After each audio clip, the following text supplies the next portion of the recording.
Female from Manchester arrested after cops found gun in her handbag.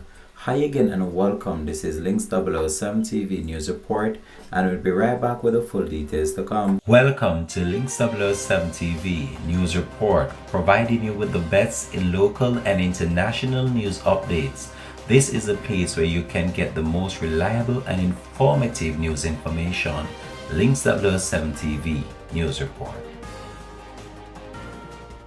Welcome back and thanks for joining us. This is Links 007 TV News Report. A firearm was seized by the Manchester police during a raid in Muirhead District, Big Woods Christiana in the parish on Friday, November 29. Reports are that sometime around 7:20 a.m., a team of officers conducted a targeted raid in the area when the female was stopped and her handbag searched and the firearm was seized. The female was taken into custody. Her identity is being withheld pending further investigation. The Christiana police has since commenced an investigation. This has been Links 007 TV News Report. Thanks for watching.